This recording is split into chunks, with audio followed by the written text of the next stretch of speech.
What is up, everyone? Welcome back to the Discovering Bob Dylan podcast. I'm Joe. I'm joined by Dylan. And we got a big one today.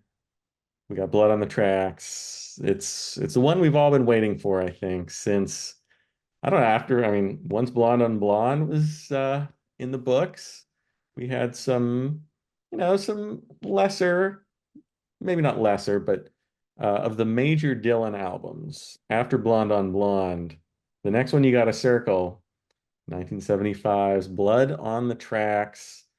It's up there with the big three. It is beloved by critics and audiences and pretty much everyone on Earth that has listened to it, or so it seems.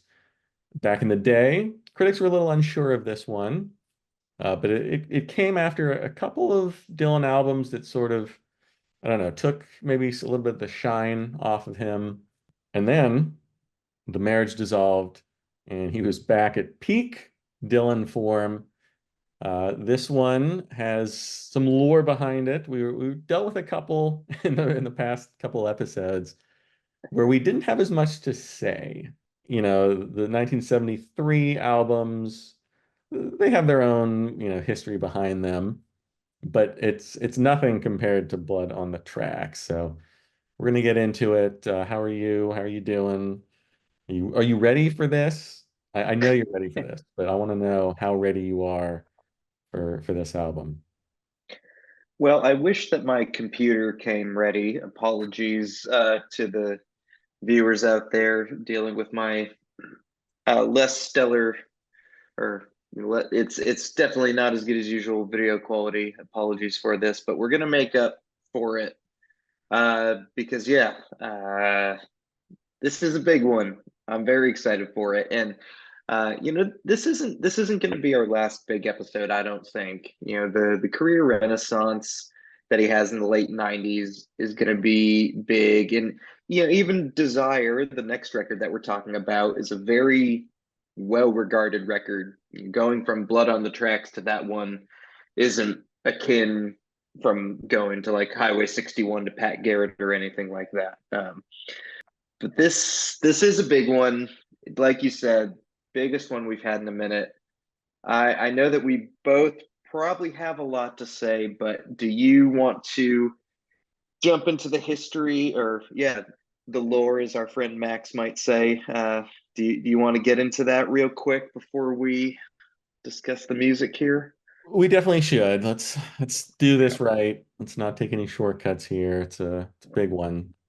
This one, after the album that I always forget what it's called, the two on Asylum, Planet Waves, and then he did the live album Before the Flood, Mm-hmm.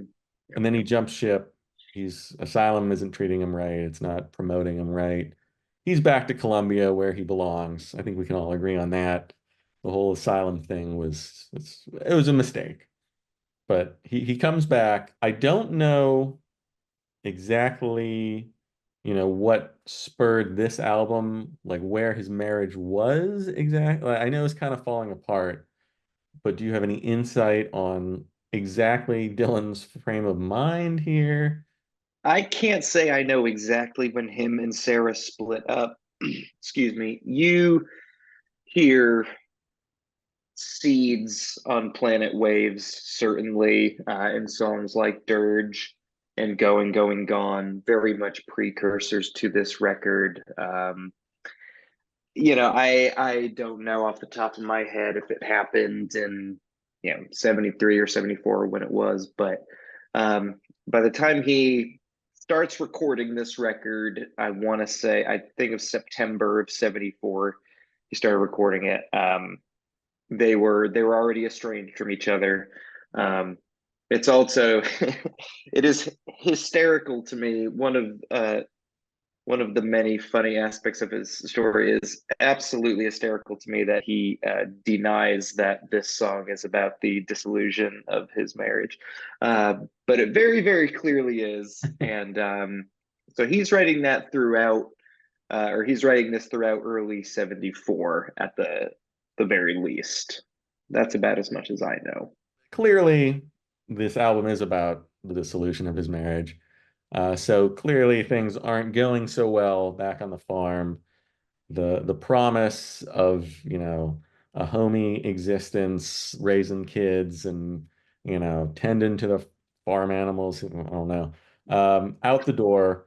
He's kind of back touring, he's back on the road, he's maybe having a little too much fun, doing stuff that maybe he shouldn't, getting back into his old vices. So he starts recording this, and this is one of the weirder aspects that I didn't know. He's in New York in spring. He's taking art classes. He says he was inspired by the painting of Norman Rabin, who I guess was like his guru at the time. And he records a bunch of these songs in New York first with Phil Ramone, which is an interesting producer choice. And then he was playing it for some of his friends. And there's a great anecdote. He was playing for Crosby, Nash, Stills, and some other people. And quote, Nash recalled Stills disliked Dylan's private performance of his new songs. And immediately after Dylan left the room, Stills remarked to Nash, he's a good songwriter, but he's no musician. Which, I mean, come on, Stills. You can't say that about Dylan.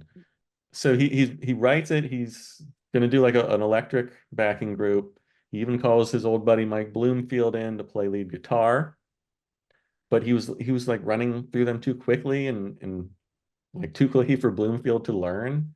And Bloomfield was kind of confused because they were all in the same key. And then Dylan got mad at him or whatever. So it was a really weird, like Dylan must have just been in this frame of mind where he's like tunnel vision, just like getting this done. Like, I don't know. So he's going to release this album, and I believe his brother was like, "This isn't good enough," which I didn't even know Dylan had a brother until I was reading this. I was like, "Why? Why would you take advice? What did he ever do?" So he goes to Minnesota and he just gets a bunch of guys. Like the credits on this album are very weird because you've never heard of any of them. Like Chris Weber on acoustic guitar, Billy Peterson and Tony Brown on bass, Bill Berg on drums, who's a little more well known. But like there's no Mike Bloomfield, there's no none of the dudes he was recording with, none of the band members are here. So it's a really weird mix of the songs from Minneapolis and the songs from New York City. It's almost confusing to listen to at times because the tone of the album shifts around a lot. It's not like he went in and was like, "Hey, I'm going to get this really cohesive record," because the two sounds are completely different. Like it's very weird to listen to me. Eventually it got released, I guess, because we're listening to it. Critics were a little hesitant at first. They didn't love it. They were confused, I think, and I can kind of see why in some ways. But is there anything else that we should know about the recording process and everything, and what he was thinking with this? Well, the big thing that you had left out was that the record was done, when he what he played for his brother was supposed to be the finished record. This was going to be released in December 74. And then when he played it for his brother said, "No, you've got to change this up." So, in like this all happened in like 2 days. So like the record company's getting ready for this, and Bob out of nowhere is like, "Wait, stop!" And so they still got it out in like record time. I think if I pull this up here, the tracks in Minneapolis were recorded December 27th through 30th of 74, and then it was released on January 20th, 75. So it's an insane turnaround. Um, and I remember when I was working at an old record store, one of the record store days that we had, they actually put out essentially like the original album as a record store day exclusive.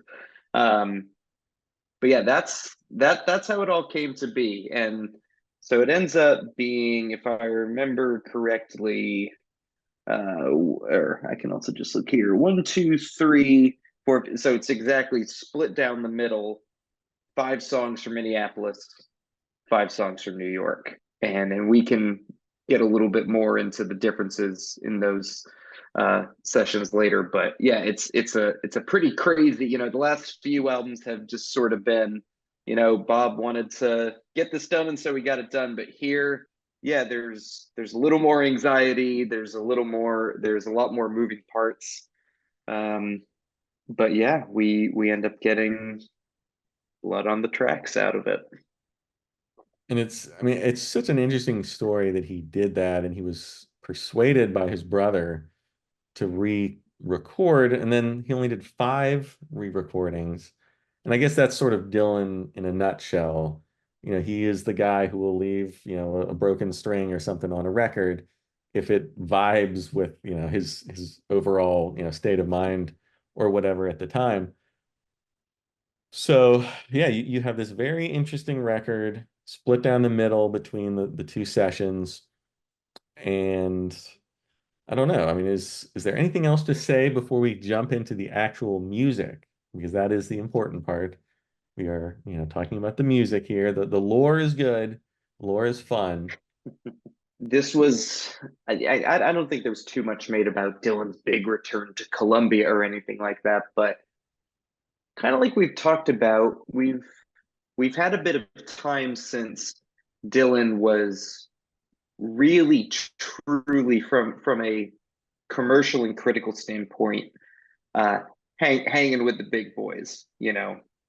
It's 1975. The last however many years has been Elton John and Stevie Wonder and Led Zeppelin and God knows how many other acts. And then this album comes out, and yeah, it's not an immediate smash hit, but now throughout the years, it's become, like you said, as acclaimed as the big trilogy. And it all comes from, and this isn't us, trying to put our, like, yeah, at least on my end, it's like, oh, good art can only come from strife and struggle. But in the 60s, he's creating this music when he's, all, junked out on amphetamines and trying to, I don't even know if he's trying to change the course of music, but he's, the landscape of rock and roll is still relatively new at the time, and there's all this stuff coming in.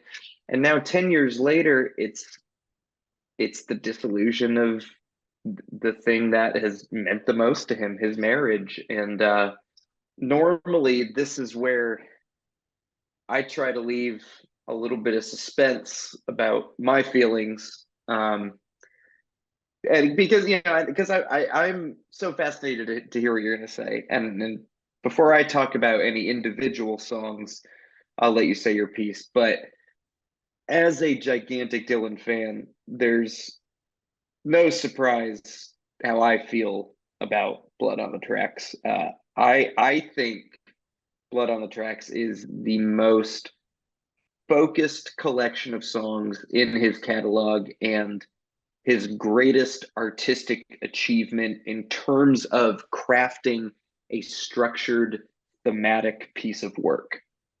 He is in the throes of a major life shift, and he accurately conveys every emotion and coping mechanism that comes with a long-term relationship dissolving. Throughout all 10 songs, he expresses bitterness, both understandable and irrational. He replays multiple scenarios with this seemingly impossible balance of confusion and clarity. He admits fault while not being afraid to place blame on other parties. He resigns himself to mournfulness, and occasionally he offers this glimmer of hope or optimism that you can only believe so much when it's coming from someone in his position. So conceptually, it's a total success. But in my opinion, what truly elevates it to brilliance is the execution of the material, which I think is astonishing. I think the lyrics are they're obviously great across the board. They're more than great. I mean, it's lyrically his most consistent and focused album in years. The melodies are excellent. They're so expansive. Bob delivers a passionate vocal on each song.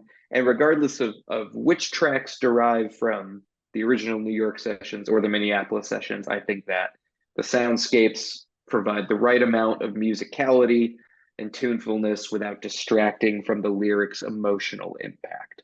So that's how I feel. Joe, and I think everybody watching is dying to know how you feel. No pressure whatsoever. Okay, I'll tell you how I feel. This is an interesting album that kind of, listening to it really jogged my memory back to when I first heard this. And I don't want to say this is the album that put me off Dylan for a while, but now I really like understand what's going on. Like when I heard this, it was, I hadn't listened to the albums before it. I was jumping around to the big boys, the classics. And this was back in my Dylan hating days, so I was not that impressed. I thought it was good. I probably gave it like 4 stars ish. Really like some of the songs, some of them, kind of glazed over for me. This time, I'm much more into the Dylan experience. The journey has been very illuminating for me because now I kind of get this album. And I didn't realize how much of a throwback it is. This is his back to basics musically album. And I didn't get that the first time. This musically, you know, is very much pre-trilogy even. Like this is very simple stuff. I don't think there's a bridge to be found in the entire thing. And maybe that's why I didn't take to it the first time I heard it. This also seems to have more of his exaggerated, kind of vocal, a lot more than on Planet Waves. I was very, I don't know if shocked is the right word, but I was not prepared for this like sea change in his style because I had been enjoying the new Bob Dylan, the bridge Bob Dylan, the, a little more complexity in the music, Bob Dylan, uh, having the band as a backing band with Robbie Robertson's guitar, really adding some color. And this is just so stripped back and back to that verse, verse, verse, verse, verse kind of song construction. It's tough for me. I think lyrically, this is his masterpiece. I think it would be silly to argue otherwise. You know, unlike his trilogy period, where he's mixing in sort of the stream of consciousness and this beat poetry, like the emotional depth here is just unmatched, I think. And I get that. Even the cynic in me, the Dylan sort of doubt that, there's no question this is his best. It's extremely emotional. It's very deep. The lyrics are, nobody else could write lyrics as good as he can and is focused. And, there's tons of metaphors and similes that are just sort of outside of a normal songwriter's repertoire. Like they just couldn't do this. Like, maybe like a Joni Mitchell or, the very greatest of all time. But I don't know if they could record 10 songs at this level lyrically. And it's also extremely relatable. Like it's Dylan kind of doing Dylan stuff, but unlike some of those, stream of consciousness stuff where it's like, what the hell is he talking about? Like these are very relatable lyrics. And I think he just, cuts to the core. Something like Idiot Wind is just a total masterpiece. I mean, it one-ups even a great song like a Rolling Stone in terms of it's just like depth and just it's mean and caustic when it has to be, and then sort of you know rel I want to use relatable again, but like you really get like all the sides of Dylan there. And then he even throws in that little, what is it, like a ghost monkey to use the parlance of our times at the very end. He throws in "We're idiots, babe. It's a wonder we can even feed ourselves," after saying for the whole song, "You're an idiot, babe. It's a wonder that you still know how to breathe." So he, 7 minutes of just like going off on this character. I don't know if it's Sarah or somebody else. And then he brings it all back and totally flips the whole song on its head with that one little line. And it's just such a brilliant songwriting trick that he pulls off so well. The whole thing just, I wrote a series of bitter vignettes, punctuated by a chorus of caustic put downs. That's for "You're an Idiot," or for "Idiot Wind." I think that's a pretty good description of it. So lyrically, it's amazing. There's some great melodies here, good vocal performances. I'm gonna be honest, I don't like this style of singing as much as what he had been doing throughout the 70s before. I'm not going to sugarcoat that. There is a ton of repetition. Tangled Up in Blue is amazing. I love the refrain of it, but it's very repetitive to me, and some of that stuff starts to wear on me a little bit, especially on a song like Lily Rosemary and the Jack of Hearts, which is easily my least favorite song here.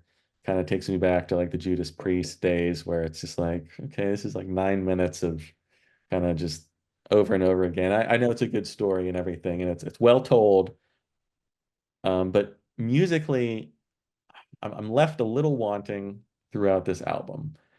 And I don't know if it's just like surprise for me, him going back to that old style of his where, there's no bridges or choruses or much variation in each song. Um, "You're a Big Girl Now," I think, is beautiful. It's probably my favorite song on the album. Musically, it's just tremendous. The piano is excellent. There's some really pretty guitar. No bass player because he left for an engagement in a jazz club. And that is just so Dylan. Dylan's like, yeah, it doesn't matter. We're just going to record it. Doesn't matter. We don't need a bass player. And it's a great song, gorgeous song. The difference is in the two recording locations. I don't know if I love that because the songs, to me, I mean, lyrically and emotionally, it's all connected, but musically, again, it feels a little like jerking you around to these different sounds. The production is pretty 60s. It's not quite as clean and crisp as I think he had been. I don't know. I liked it. I didn't dislike it in any way other than maybe missing a couple bridges here. And I love listening to his lyrics, but I don't think it's in the upper echelon for me yet. And maybe I need a couple dozen more listens. But in general, I really liked the direction he'd gone in the 70s. And even, starting with Blonde on Blonde, where he really expanded his songwriting musically, adding, a whole bunch of different elements and, shifts and bridges and things that he hadn't done at first in his folky days. And this just is like straight throwback to those days. And I get why the critics love it because it is a return to that. I know this is like the Bob Dylan that people love, the old-timey, folky kind of Bob Dylan. So I don't know. I don't want to say I was disappointed in it because it just has so much great stuff, but I got a little tired of the musical nature of it. I noticed some nice bass playing on some songs, but other than that, there's a little organ going on, a couple nice piano touches here or there, but I definitely miss like a Mike Bloomfield adding some hot licks. I miss the Robbie Robertson guitar. I miss those Nashville players and their ridiculous bass lines, just pouring out. So it'll take me some time with this one.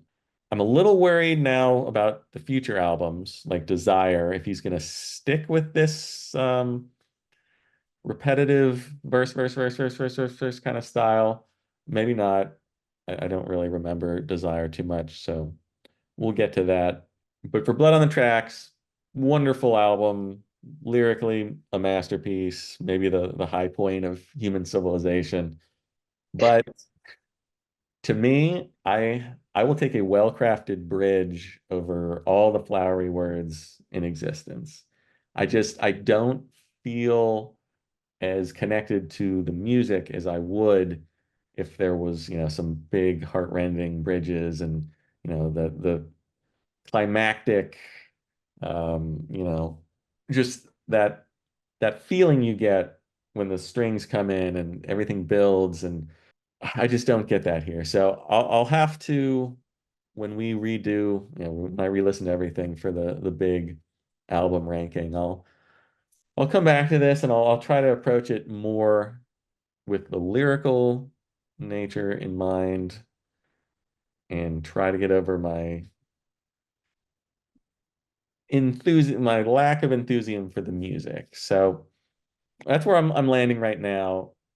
I'd love to hear, like, I almost don't get in some ways why this is so beloved, but maybe it's just a difference of opinion on, lyrics versus music. So I don't know. I know it's probably disappointing to a lot of people to hear me talk like this, but it didn't touch me the way I was hoping it would after all the hype and the talking up of this album. And maybe I'm just never gonna get that without some more, musical variation and hot licks and stuff like that. So I don't know where did I go wrong here? Was it my approach to listening to this? Was it, do I need to like lock myself in a dark room and just really become one with the music? All right.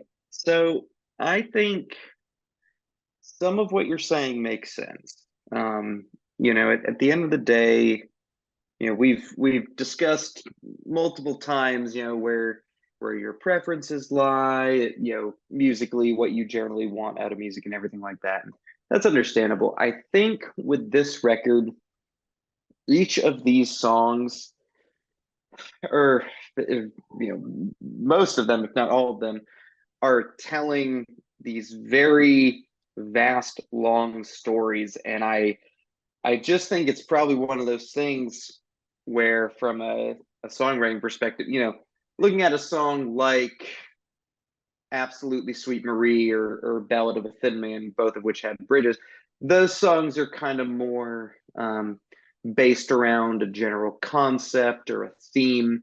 And so you can work in that sort of musical bridge a little bit easier. Whereas all of these songs have very distinct beginning, middle, end. So from a songwriter's perspective, I understand why it's easier just to go and go and go and go. And I mean, it just, when Dylan does it, it rarely ever bothers me. It does occasionally, and actually, and I'm calling it now. If I know our commenters as well as I think I do, they're going to be at least. I'll set the over under at 3.5, and I'll take the over. People in the comments claiming that Lily Rosemary and the Jack of Hearts is the masterpiece of this record. I know what they're talking about because I think it is a fascinating story. Honestly, it's one of those songs where, like, it's taken me so long to really wrap my head around the story of that song. My preferred version of the song is the original New York version he had recorded with just him and the bassist. It's the one song on the album that feels out of place to me. A lot of people talk about Meet Me in the Morning feeling out of place in this record, which I don't agree with whatsoever.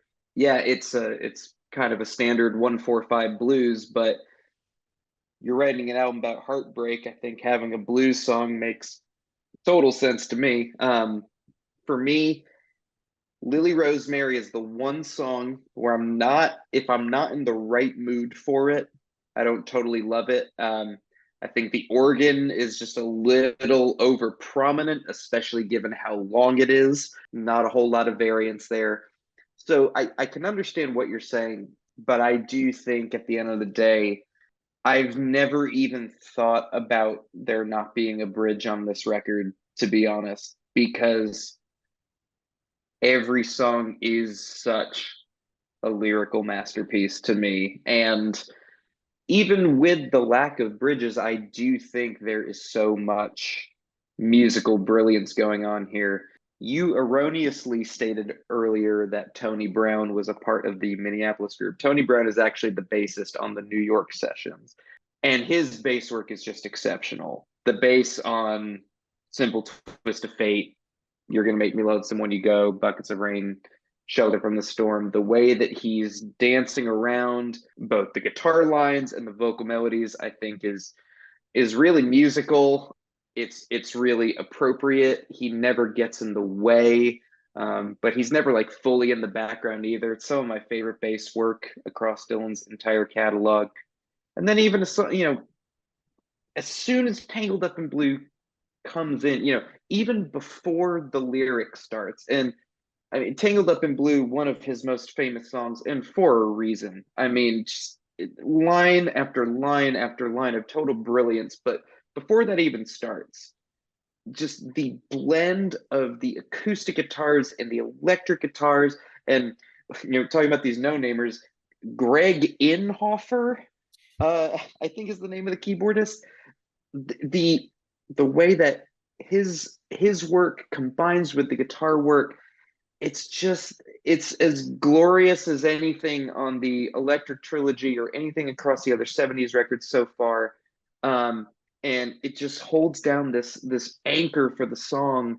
And again, every song, his melodies on this record are so expansive. He'll start in one range, make his way to another range. And so the lack of bridges, like I said, it never has even occurred to me till you brought it up, because I do think, for me at least, there's enough musically here to latch on to.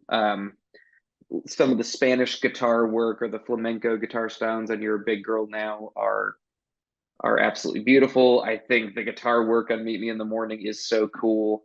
It just I don't know. I understand why you feel that way. I don't think that that is an unfair, I don't know if criticism is the right word, but just your personal preference. I don't think that's an unfair preference for you to have.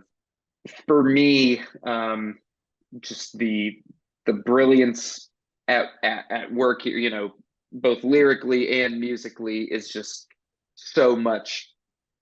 It's so prevalent that it overcomes it. Um, I do. I mean, I'm not saying I don't love the sound of Tangled Up in Blue. It just it runs 5 minutes and 42 seconds of virtually the same thing over and over again. And that has always been a bugaboo for me. Like it's always, I mean, that's one of my least favorite type of musical styles. And that's always kind of what I've associated with Dylan.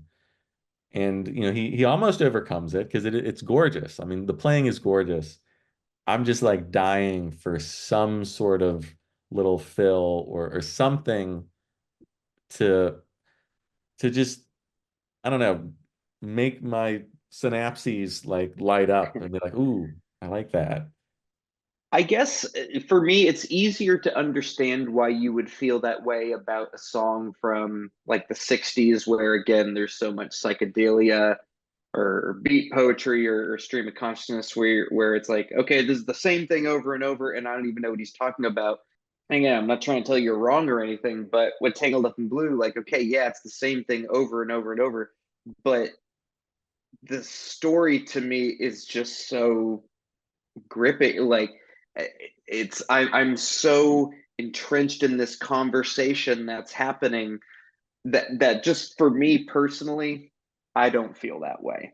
So that's really just how I feel about really all of these songs. The aforementioned Simple Twist of Fate and Shelter from the Storm, both which come from the New York sessions. Those are top 20 Dylan songs for me. I think that his storytelling and his imagery across those songs are as effective as they've ever been. I also think that You're a Big Girl Now, and If You See Her, Say Hello are stunning and very devastating. And I think both of those songs, I think his vocals are great on every song, but especially on those songs. And I love If You See Her Say Hello because he's in some ways it's like the purest expression of heartbreak because it's every single thing that he's relaying to this person is just so heartbreaking. Like, please tell her all these, like, this is everything that's on my mind right now. But in other ways, I don't think it's the purest expression of heartbreak because I think the purest expression of heartbreak is the closer, Buckets of Rain, which is actually my favorite song on the record, my favorite closing track on any record ever. If I ever make any mix for anyone, I usually close it out with Buckets of Rain, not just because it's so serene musically. Again, magnificent guitar work from Dylan. I think maybe his best ever guitar work on Buckets of Rain. Um, and again, the dancing bass line around it. But it packs such a strong emotional punch. If you see her say hello, it's, I don't know if there's an intention or a motive. He's speaking to this third party. If you see her say hello, if you see her kiss her once for me. He's not necessarily being dishonest, but he's weaving this poetic tale with all these grand statements. Whereas Buckets of Rain just feels so much more intimate. Like now he's just alone with you, the listener, and just these super tossed off definitive phrases. Everything about you is bringing me misery. If you want me, baby, I'll be here. It's like you said, when everything is coming to an end and your mind is going in all these places, heartbreak, but the love that's still there, it's gorgeous, and it's like you're hearing his feelings in real time. I think it's the clearest proclamation of love and the heartbreak of it being lost, and for that to close out the album is so powerful.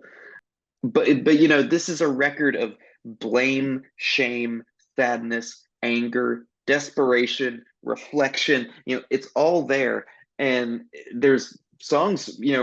For each of those. I'm so glad that you liked Idiot Wind as much as you did, because I mean, it's just so ridiculous. I think lyrically, it's his most ambitious work since Blonde on Blonde, easily. Total triumph. And, you know, 7 minutes of taking out all of this anger when at the end he realizes and he's able to recognize again this self-awareness in the midst of all this kind of irrational anger. Oh my God, I possess the same exact qualities. You'll never know the hurt I've suffered nor the pain I rise above, and I'll never know the same about you, your holiness, or your kind of love. And it makes me feel so sorry. And for that to come after all these verses of basically fuck you, fuck you, fuck you, like literally, you're an idiot. You're an idiot, babe. It's a wonder you know how to breathe. And oh fuck, I am too. Idiot blowing through the buttons of our clothes. We're idiots, babe. It's a wonder we can even feed ourselves. I think it's incredible. And yeah, like I said, I love Meet Me in the Morning. I occasionally see it maligned. Again, people, the disrespect for the blues. The blues have been a large part of his musical DNA from day one, going back to that first album. So yeah, it like I said, it makes all the sense to me that he would include a blues number on an album centered around heartbreak. Yeah, the electric guitars sound great. It doesn't feel out of place to me. It certainly doesn't feel more out of place, like I said, than Lily Rosemary. For me, it's, I don't know. I also, I don't exactly agree with you either on this album feeling like a mixed bag musically. I don't know, going back and forth between songs from both sessions. I actually think it's quite necessary. Because there are acoustic version, all the electric songs, songs with the full band. So Meet Me in the Morning was recorded in New York with a group. The other five songs that have electric instrumentation. Those are the Minneapolis songs. But all five of those songs you can readily hear on different bootleg series and B-sides and whatnot, the acoustic versions of them. Tangled Up in Blue, You're a Big Girl Now, Idiot Wind, If You See Her Say Hello, and Lily Rosemary. And of those three, as much as I love the album version of You're a Big Girl Now, the one recorded in New York, I might like even ever so slightly better. The acoustic version of Idiot Wind, which I'm gonna make you listen to at one point. I'm sorry to inform you here on air. Again, I don't know if I like it better, but I know I like it at least just as much.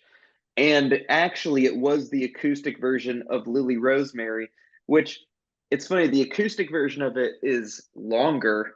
It's like a minute longer, but it was always the song where I was like, okay, really cool story. And I don't dislike it, but it seems like the black sheep on the album, and it's so long. Then hearing the longer acoustic version, I was like, oh, I get it, which is kind of a funny little thing. But I don't know. I agree with Bob's brother here. I think listening to all those together, even though I might like that version of You're a Big Girl Now even slightly better, this version of Idiot Win maybe just as much, I feel like they made the right call doing this because I think it gives the album a bit of that necessary musical, whatever you want, definitely some diversity, but also, just a little bit of kick. It's not this rock and roll album or anything, but as beautiful as the acoustic versions are of Tangled Up in Blue, I really appreciate having the more fleshed out soundscape. And also that gives Bob an opportunity to have, I love, it gets me every time in Tangled Up in Blue, he's starting right here and he's in his mid-range. The melody flows so well. And then eventually he goes right up and he's, oh man, and he's there because he's got the energy of the band behind him. And I don't know. And then, but for that song to be such a great opener and then to follow it up, I think to be sucked in to Simple Twist of Fate, I think is really arresting. So gonna go ahead and disagree with you there. I don't know. I think you would like this album less if it was all one thing, personally. That's my guess. I can see you preferring, like, okay, well, let's take the five acoustic tracks and let's, rock them up a little bit. I think you would prefer that to the all acoustic record, probably. But I don't know.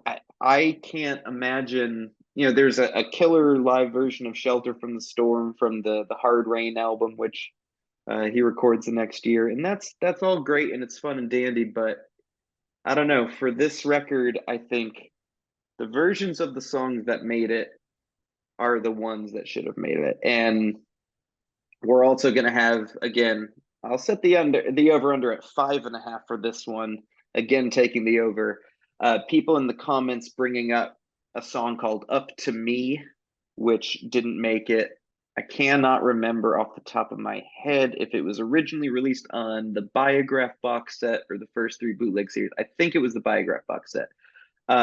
It's a very good song, but it essentially serves the same purpose as You're Gonna Make Me Lonesome When You Go, which neither of us have brought up. You're Gonna Make Me Lonesome When You Go, I think a perfect little song.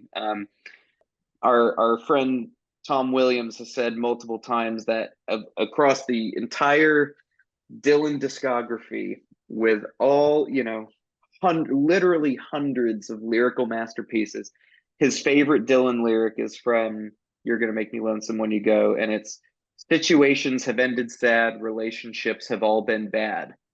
And I see where he's coming from, because like this is Bob friggin' Dylan. This is, the you used to be so amused at Napoleon and rags and the language that he used. And here he is sitting here like, what has my life become? How have I fucked this up? I think You're Gonna Make Me Lonesome When You Go is partially written about a woman. I don't know if they were having an affair before him and Sarah separated, or if they got together like shortly after they separated. So like kind of tucked away here on this album of heartbreak is this little song about this other woman. And here he is, like, again, looking at all this, and it's situations have ended sad, relationships have all been bad. Like, fuck all the bullshit, fuck all the poetry. Like, this sucks. I suck, you know? Like, and that, again, to bring it back to my main point, like, that is the brilliance of this record. It features simultaneously the most impressive, industrious writing that he's put in a decade, and not at all trying to poo-poo the great writing that shows up on John Wesley Harding and New Morning and Planet Waves at various points in various songs. I think there are masterpieces on those records, but not to this level, not consistently on this level. You have those songs, and you have sitting right beside them. It's the same thing. We could sit here and wax poetic on some of the other famous divorce albums. It's not the OG breakup album. We have Blue by Joni Mitchell 4 years before this, and so many others you could look at. I don't know. You're the Marvin Gaye expert. Do you know when Here My Dear came out? Is that early 80s? Here My Dear? 78. 78. Okay, so that's after this. But there's other breakup records, and you look at the most successful ones, especially something like Shoot Out the Lights, Richard and Linda Thompson. It's the same thing where you get the full array of emotions. But I don't know.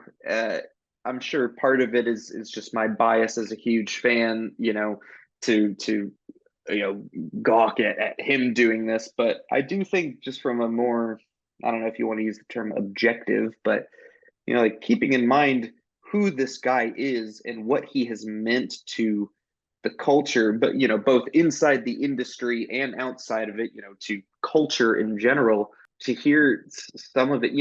You had a lot of sort of peel off the mask moments on Nashville Skyline and New Morning, and those are arresting in their own rights.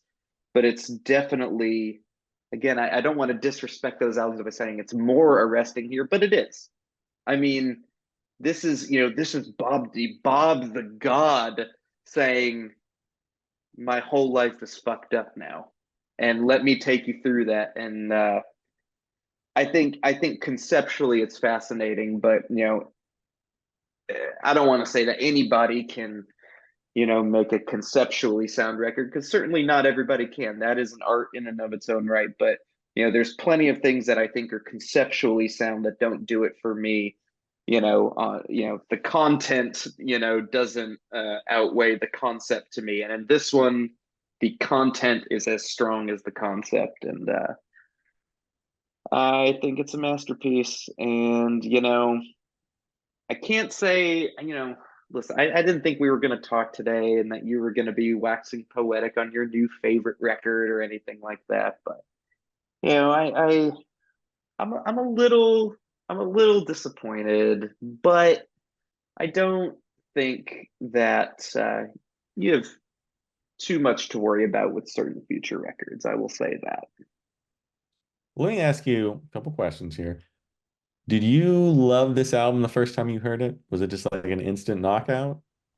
I mean, I don't remember a time that I didn't love this record. I can't recall the first time that I heard it. But I've never not loved it as far as I can remember. Okay, well, I guess I'm just an unfeeling monster when it comes to this kind of stuff. But I mean, it's a great album. I'm not going to say it's not. I think it's arranged and sequenced perfectly, lyrically, masterpiece. Just connecting, I haven't been divorced, so maybe that's it. I just don't quite. Get on it, buddy. What are you waiting for? And to me, it's just the back to basicsness of the type of songwriting will just never ever be my favorite. I cannot get over that block When in you but my when you say songwriting, and I'm sorry to interrupt you, but when you say songwriting, do you mean strictly from a musical? Because surely you're not talking from a lyrical standpoint. no, no, no, musically, Yeah. like Okay. lyrically, it's new and just, you know, perfect and whatever. But it definitely feels like Dylan went back in time to the 1960s, 1964 even, uh, in some of these cases. And it's just tough for me to really love that style. So I'll work on it. One other thing I do miss, and this kind of goes back to the lore, bringing it all back home, Highway 61, Blonde on Blonde, all felt like such, like a quantum leap forward in the sound of music and the style. And Bob Dylan saying, "Hey, you can do anything with music. Like you can write a 10-minute song with stream of conscious lyrics, and you can do all this stuff." And it felt very much like him pushing the envelope forward. And I do get caught up in that kind of thing because I love music history so much that that kind of helps paper over some of the reservations I have about, it's maybe a little too much repetition, maybe a little too much of the stream of consciousness stuff. But I recognize, that that hadn't been done before, and Dylan was just, blazing his own trail, and pretty much everyone else was like, "Oh God, we gotta catch up. Like this dude is so far ahead of us." And I don't get that with this one. And it's just, you know, it doesn't make me feel as good about this as it did those. Like those, hearing those, thinking like, okay, what was going on in 1965? My God, this is so far ahead of that. In almost every case. Here it feels like not a regression, but it feels like, he's not on the cutting edge of that kind of, he's not on the cutting edge of music at this point. He's just kind of, reinforcing and fortifying his strengths as a songwriter without sort of pushing the envelope forward at all. I understand what you're saying to a degree, and this comes out early. This is all recorded in 74, so like even comparing it to other 1975 albums is kind of a slippery slope. So I might start going down this road and then veer off quickly. But yeah, there's albums coming out.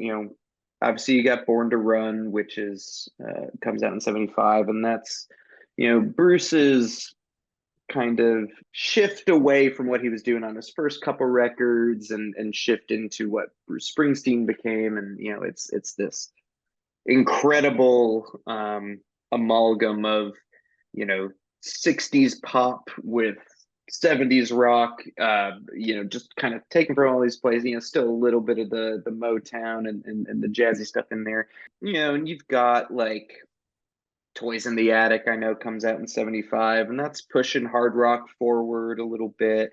You got the first Fleetwood Mac album with Buckingham and Nix, and they're kind of starting to get where they eventually get to with Rumors, with recording and making it sound the way it did and everything. So like I understand, where you listen to this, it's like, okay, none of this is maybe necessarily uncharted territory, but I also don't really look at any of this and think, well, I don't think anyone doing this sort of thing in 1974 or 5 was doing it this well, Because even like, what Joni's doing at this time, like this is where Joni's starting to get a little more jazzy, But like, I don't know, like, and listen, I think that,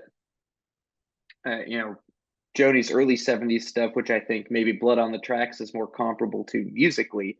Musically, I'll take Blood on the Tracks over For the Roses any day. I couldn't even really compare it to Blue. Like Blue is very much just a guitar record. This is, I guess it's a guitar record, but it's one of those things again, because like the sound, I think the sound of the New York sessions, the sound of songs like Simple Twist of Fate and Shelter from the Storm, like I think that is like, even though it is just acoustic guitar and bass and vocals, which has been done before. There's something to the way they're recorded, the way that they're playing that I do think is very, very unique. And for him to come bursting back on the scene in early 75 and be like, listen, y'all, I'm fucking back.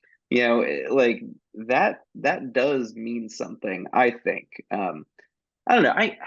I get what you're saying. I'm not even necessarily trying to say that you're wrong, but I don't think that, we will be talking about some albums coming up where one of my pet peeves with them is that they sound a little musically anonymous. Like, this just sound like this could be whatever a Jackson Brown record or a Warren Zevon record if you just take out the vocal. Like, to me, I don't know. I think it sounds pretty unique. Whether it's your favorite thing or not, that's completely fair. I'm not going to push back on you with that, but I don't know. I could also be completely wrong about all of this. Well, you probably I are. mean, there's a good chance.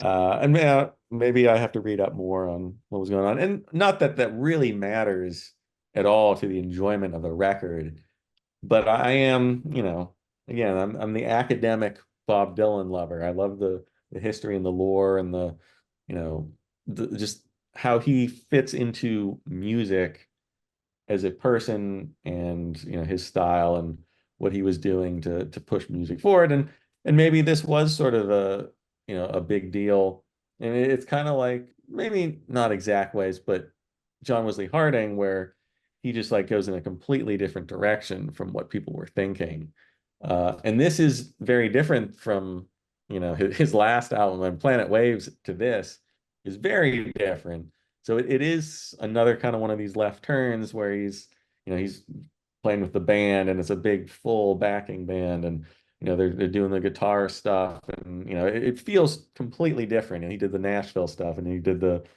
New Morning and it feels again maybe that's what I'm missing that he's just zigging and zagging and doing things just the only way he knows how, which is the Bob Dylan way and there's something to that for sure.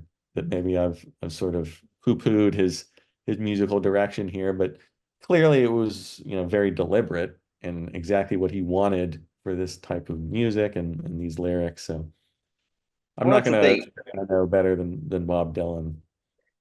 I think in general, there's no right or wrong way. The results are really all that matters. But there are musicians and producers who are so hell bent on achieving, this particular sound or this particular thing. You read about all the painstaking, things that Jimmy Page would do in the studio with Zeppelin to try to get these certain sounds and all these different layers and miking techniques and everything like that.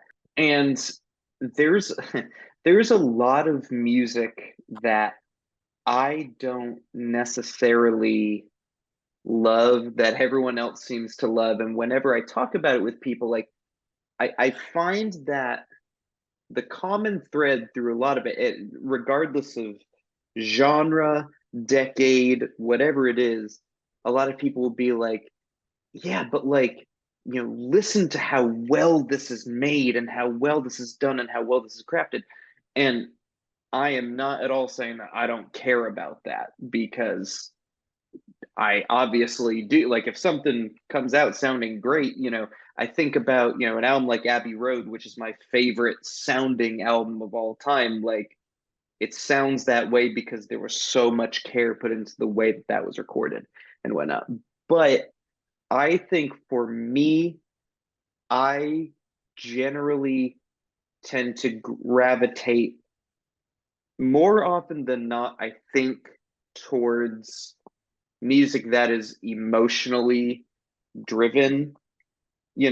Like unlike you and both your current and future co-hosts, I'm a huge Jack White fan, and especially of the White Stripes. And Jack is very similar to Bob in the sense of like he has a vision and like we're gonna do this now, and like it doesn't matter if we did this before, like this is what it's gonna be. And like maybe it's gonna be super hi-fi, or maybe it's gonna be recorded in a living room, and it's gonna sound totally dusty and different, or whatever it is. If I can sense like where the heart is, I can generally, really appreciate something. And so I do think that's one of the things that I really admire about Bob, is that when I listen to Blood on the Tracks, like, yeah, it doesn't really sound, I think, like too much. I'm not going to say it's like nothing else, because there's a billion albums that came out in 74 and 75. And there will be someone saying, like, well, if you listen to this record by this artist, you hear, like, okay, sure, whatever. But the point remains, this is one of the biggest albums that was recorded in 74 and released in 75 ever. And it doesn't sound like any other. This record does not sound like Physical Graffiti or Born to Run or Zuma or Court and Spark or any of these records. And all those records sound different from each other. And that's all great. Everything is the way that it's supposed to be. And that, for me, even just thinking musically about this record, again, not to, shame you for your opinion or anything, but I don't think these songs need bridges. So I'm not going to complain that they're not there. And so I don't know. I don't even really know what the greater point I'm trying to make right now is. I'm just sort of rambling. And if you're still watching this, God bless you. But knowing and hearing everything you're saying, I am very delighted to inform you that I think our next undertaking is going to go well for you. Firstly, off the top of my head, I can confirm there's at least one bridge on Desire off the top of my head. Secondly, I have a really good feeling that you are going to very much vibe with and react to what's happening musically on Desire, as well as lyrically and otherwise. You've heard all of Desire before, correct? Yes, it's kind of like a blood on the tracks situation where I listened to it, but it's been, I don't even know at this point because time has no meaning. Maybe as much as like 9 or 10 years. Like it's been a Okay. long time. And really the only song that I could, quote, Hurricane, I know that's the big one. Everything else, I have no idea. Zero clue and zero inkling of how it even sounds. I know it's not like Blood on the Tracks, but I'm not sure, why it's different and what the differences are. Well, going into this one, I would keep in mind a few things. One thing I want you to remember, listen to, I want you to really relish this experience, because it's not the only album in his catalog that you can say this for, but I think it's the most distinct one that you can say this for. There is no other album in his catalog that sounds, I personally think, anything like Desire. I think Desire is like one of the biggest standalone curios in his catalog. And I'll go into that more next week. Keep that in mind. I would also keep in mind, when you're doing your research and listening to it, he wrote most of the record with a co-writer, Jacques Levy, um, who is just a great storyteller in his own right. You can read more up on that. The songs that Dylan does write himself, I can't remember if it's three or four. They're very distinctly, I think, Dylan songs. And on those songs in particular, I think you can hear a bit of a continuation from this record. The last track on Desire is called Sarah. So, Blood on the Tracks is not the end of the story necessarily, but we're about to dig into something really different and really cool. And I'm really, really excited for it. Well, that's very interesting. I had no idea. Like when you said it's this a standalone, I that's wild to me. So that immediately piques my interest. I mean, again, maybe some people are going to say, I don't know what you're talking about, but I feel very strongly that way. But you're just going to have to, keep watching out there to see exactly what I mean. But I think most people will hopefully probably know what I mean. Okay, well, I look forward to listening to that one. 76. That's a year Dylan could catapult right in the top five. It's not one of my 70s years. A quick note, after Blood on the Tracks, chronologically, you have the Basement tapes released. Yeah. But we already covered that, of course, because that was recorded way back in 67 and some overdubs and stuff. But if you want to get our take on that, you can go back a couple episodes, check that out. Really quickly, Yes, well, two Dylan. other things. Chronologically, in real life, after Blood on the Tracks, we have the Rolling Thunder review, which everyone's getting at us in the comments all the time. Like, you need to talk about the bootleg series. Listen, I agree with you all. If it were up to me, there would be 1,000 extra episodes where we're touching on all this stuff. But listen, I can't overwork this guy. You see, he's got tier list Tuesdays to do. He's got new album review. Come on, he's got 2 kids. Let's chill. That being said, I will probably make you listen to at least 2 or 3 songs from the Rolling Thunder review. The Dylan fans out there know, and for anyone who may be with Joe on this journey, um, I will highly, highly recommend to you, if you're listening along with us, to check out at least the first couple tracks on Bootleg Series Volume 5, the Rolling Thunder Review. That happens chronologically. But my other question, just wondering, do you think as it currently constitutes, and if you don't know, it's fine, would Blood on the Tracks even stand a shot at cracking your top 25 in 1975? I'm gonna say yes. I didn't reveal a score for it, but to me, it's easily 4 stars. It's just a matter of where in that range it would land. I mean, for me, 1975 has like 5, 6 of the greatest albums of all time, some of my favorites Sure. of all time. But on my list, I didn't even get Born to Run on my top five when we did the album the series, which is Ooh. ridiculous because it's like a 9.9. It just so happens that Physical Graffiti. What else comes out? Wish You Were Here. Um, Does Stevie have an album that year? no, he takes a year off. Maybe it's his only year off. Slacker. But Elton Elton has has two. I had Captain Fantastic in my top yeah. five. Now, of course, I'm blanking on what else Did I you had. have did you have either of Neil's records, Tonight's the Night or Zuma?